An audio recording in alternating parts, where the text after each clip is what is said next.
In Zechariah chapter 3 verse 1 to 7 it says, "And he showed me Joshua the high priest standing before the angel of the Lord, and Satan standing at his right hand to resist him.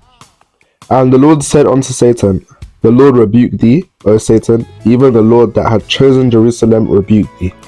Is this not a brand plucked out of the fire? Now Joshua was clothed with filthy garments, and stood before the angel.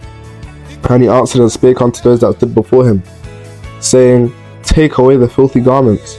And unto him he said, Behold, I have caused thine iniquity to pass from thee, and I will clothe thee with a change of raiment.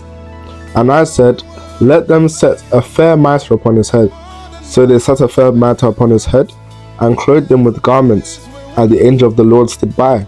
And the angel of the Lord protested unto Joshua, saying, Thus saith the Lord of hosts, If thou wilt walk in my ways, and if thou wilt keep my charge, then thou shalt also judge my house, and shalt also keep my courts, and I will give thee places to walk among these that stand by."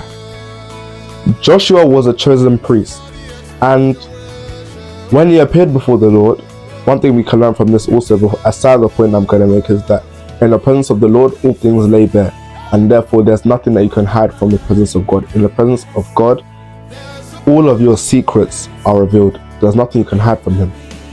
So Joshua's filthiness was revealed in the presence of the Lord and before the host of angels that were there. And for him to be sent on the journey that God wanted him to go on, and on the service that God wanted to post him to, his garments had to be changed. They said, change the filthy garments.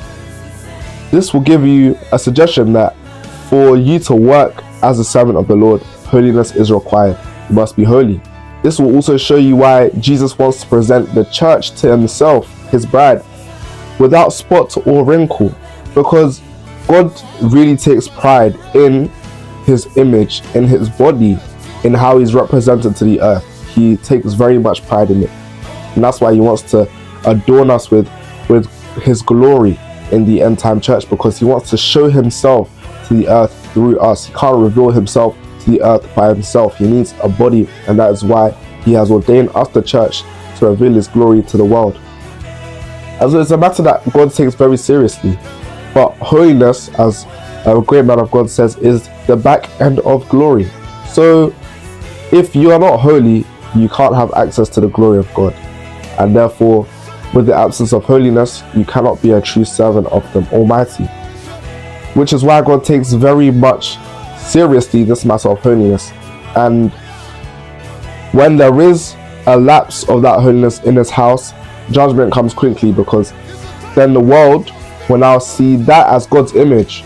And because we are the body and the representation of Christ, he cannot afford to have any vagabonds in his image and serving and representing him. Another thing to take from this is that the first deliverance of Joshua from iniquity was by grace. Satan stood to accuse him, and then God now said, take away the filthy garments. This is a brand plucked out of the fire, saying that I am overriding this accusation of the iniquities of Joshua, and I am placing my grace upon him. I am changing his filthy garments and making them white as snow, the same way that we are justified and glorified by Jesus Christ. But then after that, the angel of the Lord now spoke to him and said, only if you keep the ways of the Lord will this journey continue. Only if you keep the ways of the Lord will you not be put to shame amongst the congregation of Israel. And therefore it shows you that when we are brought into redemption, that one is by grace, by the blood of Jesus. But to keep in that image and to keep in that glory that Jesus has brought us into that justification, we have to walk in that newness of life and not walk after our former ways. So make sure that if you want to be a servant of the Almighty, that holiness is your commitment. Until I see you next week, make sure you remain with your garments white. And if you want to give your life to Jesus Christ, say this prayer that's coming up on your screen.